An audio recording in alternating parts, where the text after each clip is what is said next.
回顾往昔，多少美人含情脉脉地立在岁月尽头，那样透彻清明。每个无家可归的人都期待着走到他们面前，借一两分庸俗的暖意，温暖着不见天日的尘世。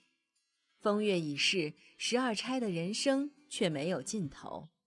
大家好，这里是一枝细细粒，今天就让我们来看看曾被邵氏捧为12钗的绝世美人吧。1. 潘迎紫。翻看潘迎紫的社交媒体，相信没有人能相信她已经71岁了。照片中的她皮肤白皙而且紧致，脸上的皱纹也不明显，身材管理得相当不错，丝毫没有发胖的迹象。她在上世纪60年代就以童星的身份在香港正式出道，随后参演了经典电影《独臂刀》《云霓》《桃李春风》等，渐渐被大家熟知。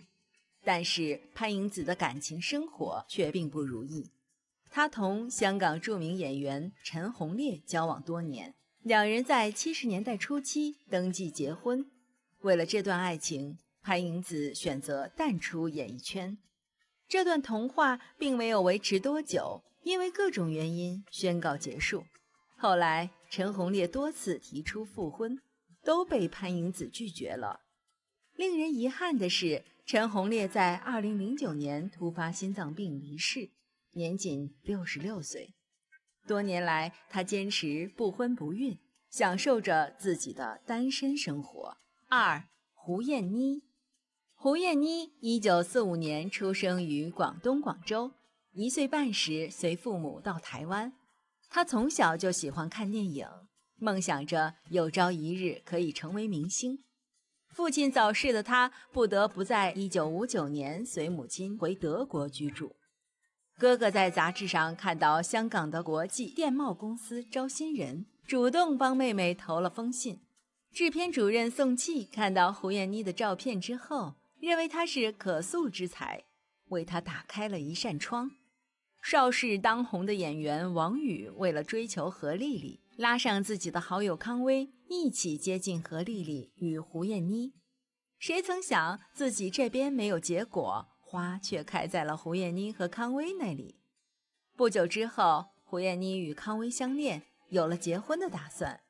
胡燕妮当时是邵氏的力捧对象，怕她结婚会影响票房，于是公司将康威派到台湾拍片，以阻止两人来往。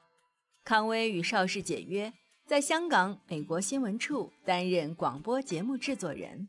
康威为了胡燕妮愿意放弃一切，胡燕妮也没有辜负情郎，为他生下了2个孩子。离开邵氏后，胡燕妮的发展算不上顺利。上世纪60、70年代的功夫片、刀剑、古装片风行一时，由于外表的限制，她无法胜任古装影片。胡燕妮落得英雄无用武之地。彼时康威做导演，胡燕妮也拍了几部片子，可惜都不怎么卖座，因此胡燕妮大多时间都用在相夫教子上面。现如今，大儿子尹子阳在洛杉矶做律师，二儿子尹子维在1997年被导演杨凡选中，拍摄了他的首部电影《美少年之恋》。胡燕妮曾抱怨康威脾气臭，却无怨无悔地跟了他44年。胡燕妮曾说，我觉得自己一直对康威有一份歉意，是因为我康威才放弃了一切。3. 何丽丽。19岁时，何丽丽到香港并加盟邵氏，成为邵氏的演员，在香港影坛发展。当红的时候，何丽丽选择为爱情淡出演艺圈，嫁给了香港富商华光行业前董事长赵世光，著名港星沈殿霞也是她其中一位伴娘。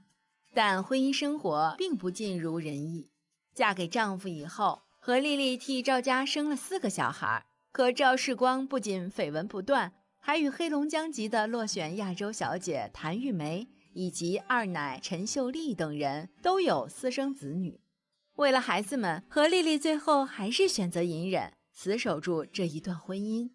原本赵世光立下遗嘱，打算将自己名下的3栋物业公司留给3房的秘书，但何丽丽和大女儿在10年之间把这3栋物业弄成空壳，最后没了市值。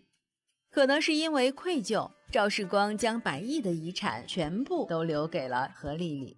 赵世光的2房也有私生子，最后却什么都没有分到，全靠何丽丽不计前嫌，帮助他们母子生活。如今年过70岁的何丽丽依然保养得宜，是个漂亮的美魔女。4. 林佳。林佳1947年5月9日出生于香港，著名演员。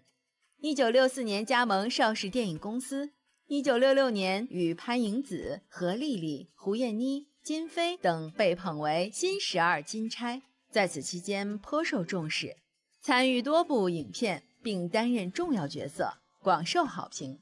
代表作有《龙虎沟》《大道歌王》《碧海青天夜心》《新不了情》等。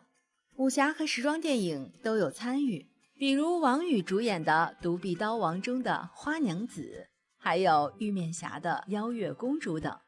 1970年和邵氏合约到期之后，他又参演了一些其他的电影公司作品。他参演的最后一部电影是1984年的《我为你狂》。后来他的发展逐渐坎坷，1971年后减少演出，1978年后息影。5. 金飞。金飞，邵氏电影著名艳星，有香港邦女郎的称号，长于台湾。1963年只身来港，投考南国实验剧团，成为第4期毕业生。1964年签约邵氏公司为基本演员，被派往泰国拍电影，回港后在多部电影中演出，出演了井上梅次的名作《湘江花月夜》及《蝶网娇娃》等。其后多以性感女星的姿态在荧幕上出现，出演过戴高美导演的《风流铁汉》，郑昌和的《千面魔女》，石马山演的《胡姬花》，居通方的《怪人怪事》等。1972年离开邵氏公司，1973年在丽的电视台担任金碧辉煌节目主持，1977年结婚，婚后息影。后来老公去世，她与30年前的情侣导演孙仲再续前缘。孙仲和金飞自小相识，两人本是青梅竹马，之后被迫分离，然后各自寻找了另一半。机缘巧合下，他们同被6书赏识，签约邵氏，分别成为幕前及幕后的出名艺人和导演。缘分再一次将孙仲和金飞相连在一起。在人生路上徘徊了30多年，但孙仲和金飞都没有因岁月而陌生，反而在香港再续前缘，有情人终成眷属。6. 赵心妍。赵心妍，60年代香港邵氏电影女演员。赵心妍虽说从小就生长在香港，但是她却出生于山东。1964年考入南国实验剧团4期培训班，结业后签约邵氏为基本演员，合约为期4年。处女作为陶琴的爱情喜剧《心花朵朵开》，其后又出演了《欢乐青春》《蝶网娇娃》《七侠五义》《大刺客》《铁观音》等多部影片。1968年，他出演大导演张彻的《金燕子》和岳峰导演的《夺魂铃》，广受观众欢迎。1970年，在与邵氏约满后，赵心妍即告息影，退出影坛。7. 沈一。沈一和上面的金飞一样，也是走性感路线。第一部作品就是《铁扇公主》中的玉面狐狸，之后又扮演了盘丝洞的绿蜘蛛精，千面大盗的贾巧云，江湖三女侠的韩若兰等角色。沈一1970年离开邵氏之后，又接拍了一系列电影。1976年和陈鸿烈合作完《女囚407号2》，就息影了。8. 丁倩。丁倩1944年出生，香港人，年轻时已很有理想，多出演话剧，为垦荒剧团的台柱。话剧界当年在香港是不受重视的。后来他走入南国实验剧团邵氏的演员训练班，剧团由顾文文先生主掌，造就不少红明星，像郑佩佩和岳华等人都是从那里出来的。本名周坚子的他64年毕业后签约邵氏当基本演员，他的面貌和演技皆突出，只是个性孤僻，所以一直没有担任正角。参演作品有《欢乐青春》、《金石情》、《吊金龟》、《女校春色》、《女子公寓》、《亡命徒》等。《女校春色》全片在东京拍摄，日本导演井上梅次的旧作改编而来。原片丁茜看过，对井上梅次甚为不满。虽然导演诸多爱护，但他仍不领情，有次还当面破口大骂导演。当年外景时，公司提供零食和免费餐饮，丁茜一一省下，到了吃饭时间就拼命大吃大喝。扮演校长的是资深导演沈云，一直劝丁茜别吃那么多，会吃出毛病来。丁茜不听，结果真的病倒，弄到要送医院。丁茜的茜是茜第4音，但广东人多叫西。他与一位同期的学生拍拖，把他的名字改为丁东，后来两人也结了婚。9. 祝京。祝京1947年生于福建长乐市，幼时随家人移居台北。70年代港台影视演员，因其外貌与乐蒂有几分相似，故外号小乐蒂。1964年开始演艺生涯，首部影片为郭南红执导的《晴天玉女恨》。次年赴港加盟邵氏兄弟电影公司，成为基本演员。1966年，他与胡燕妮、何丽丽、林佳、金飞、潘迎紫、赵心妍、沈一、丁茜、吴景丽、朱芳、林玉被捧为新12金钗，凭借在女巡案中的表演得到好评。尽管如此，他仍未获公司重用。除在潘磊执导的影片《落花时节》、《天下第一剑》、《明日又天涯》中有机会发挥外，未参与演出过其他导演的影片。原定由其主演的电影《胡霞》临时换角，他决定于1969年初与邵氏提前解约。后虽参演多部港台电影，但所演角色多为2、3线，自此星途黯淡。离开邵氏之后，和林青霞、张艾嘉合作过《金玉良缘》《红楼梦》，出演袭人一角。最后一部电影是1980年牟敦芾执导的《大大小小一家春》，后来没有了消息。乐蒂曾是邵氏最当红的女星之一，而祝京的星途和乐蒂相比差了太多。10. 吴景丽。关于她的消息不多，当年也没有受到邵氏重用，参演过一些电影，诸如《欢乐青春》、《湘江花月夜》、《边城三侠》，不过都是担任一些小角色。11. 朱芳。朱芳和吴景丽相同，她早期在邵氏电影公司中也没有得到较好的发展，曾经和胡燕妮合作过《何日君再来》，和王羽、张冲合作过《兰姨》，她如今已经没有什么消息了。12. 林玉。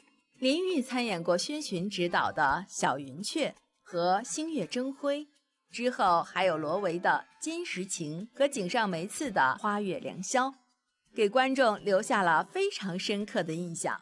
林玉早期在邵氏中出演的作品虽然不多，但是都能让人眼前一亮。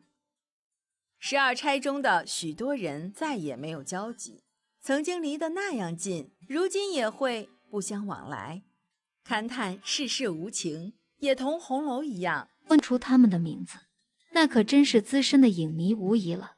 易景丽，景丽，这位出生在演艺世家的璀璨明珠，毫无疑问地受到了父亲的耳濡目染，投身于邵氏影业的广阔舞台。然而他的演艺之路并非平坦无阻，每一部成功主演的作品以及炉火纯青的精湛演技背后，都承载着无数的汗水与泪水。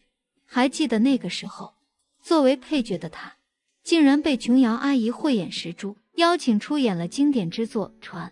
仅仅20出头的年纪，就已经能够将孕妇的神态演绎得淋漓尽致。自此以后，她的戏路越来越宽广，片约如雪花般飞来。景丽凭借着自己的实力和演技，赢得了广大观众的喜爱和赞誉。但遗憾的是，这并未换来丈夫的理解和支持。在70年代，景丽与谢宏忠喜结连理，然而婚后的景丽依然忙碌于拍摄工作。到了80年代，关于谢宏忠的婚外情传闻不胫而走。尽管景丽为了家庭选择了暂时息影，但最终两人还是以离婚收场。离婚后的景丽始终保持着单身状态，即使在息影之后也很少公开亮相，只是偶尔会和惠英红等好友相聚。令人惋惜的是，2017年，这位传奇女星永远地离开了我们，享年72岁。楚湘云。楚湘云为了追求心中的荧幕梦想，大胆地参加了首届声势浩大的香港小姐选美比赛。尽管最终只荣获了第5名的好成绩，然而四处碰壁的日子却并未因此而结束。无人问津的困境让她倍感失落。然而，幸运之神终于降临，她遇见了邵氏公司的方逸华女士。签约邵氏之后，楚湘云勇敢地走上了性感路线，并得到了导演李翰祥的青睐，受邀主演了一部极具争议性的风月片《哈罗床上夜归人》。这部影片与狄龙、姜大卫等大牌明星的动作大片形成鲜明对比，其大胆的尺度令人瞠目结舌。尽管许多场景中楚湘云无需亲自上阵，但她那迷人的面庞以及娇滴滴的嗓音，在那个时代无疑成为了无数观众心中的女神。然而，就在事业如日中天之际，楚湘云却做出了一个惊人的决定，离开邵氏。仅仅拍摄了几部电影后便宣布息影。年仅28岁的她选择了远离喧嚣的娱乐圈，从此消失在人们的视线之中。狄波拉。在沈殿霞的牵线搭桥之下，谢贤有幸结识了狄波拉这位美丽动人的女子。1979年，狄波拉毅然决然地选择嫁给比自己年长15岁的谢贤，随后生育了谢霆锋与谢婷婷这2位可爱的孩子。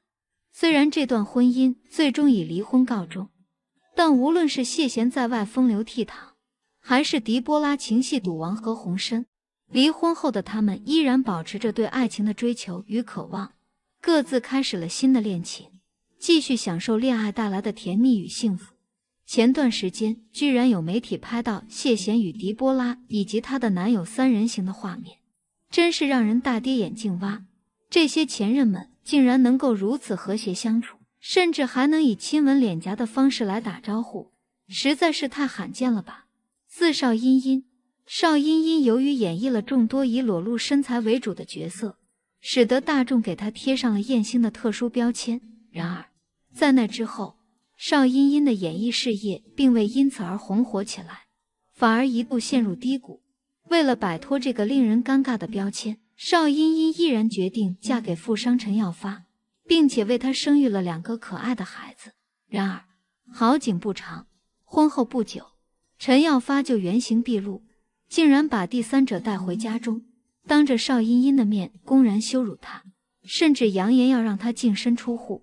如果不是为了孩子们，邵茵茵可能早已选择离婚。为了挽救这段婚姻，邵茵茵甚至不惜冒险去做了整容手术。但是不幸的是，手术过程中发生了意外，导致假体破裂，脸部严重变形。随着时间的推移，邵茵茵的外貌变得越发恐怖。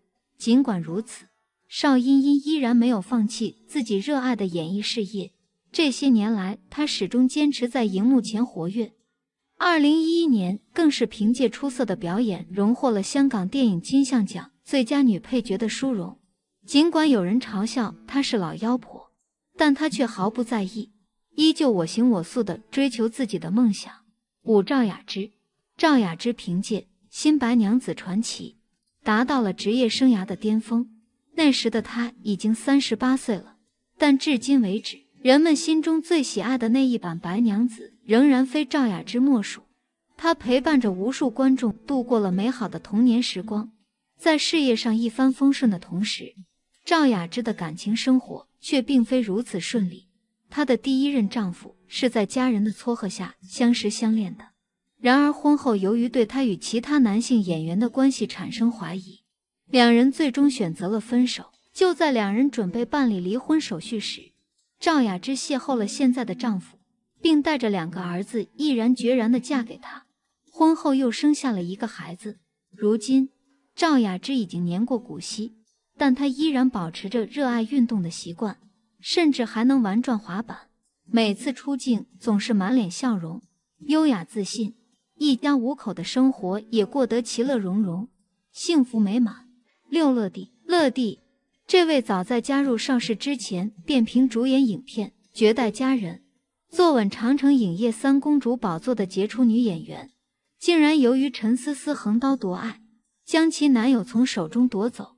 面对这样的困境，她没有选择沉默与忍让，而是勇敢地迈出了那一步，投身于邵氏大家庭，展现出令人惊叹的决心与勇气。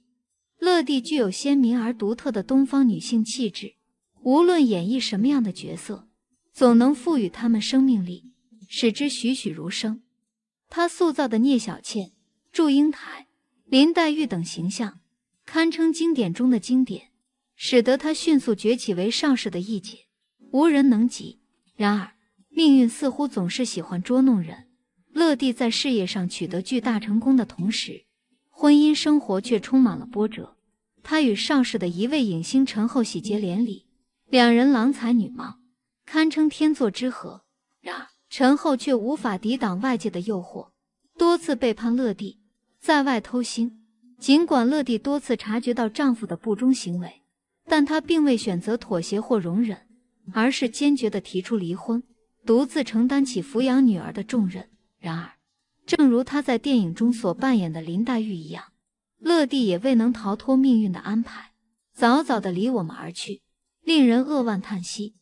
惠英红为了能够在拍戏方面有所突破，惠英红不惜向刘家良请教功夫技艺，而穆念慈这个角色就是她崭露头角的开始。随后，幸运地加入邵氏公司，事业逐渐步入正轨。然而，作为一名武打女星，拍戏过程中的受伤是家常便饭，但惠英红总是咬紧牙关坚持下去。终于，凭借在《长辈》这部影片中的出色表现，惠英红成功斩获了人生中第1座影后奖杯，一时之间风头无两。然而，好景不长，没过多久，她又陷入了无戏可拍的困境。为了改变现状，她甚至远赴法国拍摄了一组性感写真，可惜并未如愿走红，反而遭到了当时男友的嫌弃，认为她丢了面子。面对如此坎坷的事业之路，男友的离去更是雪上加霜。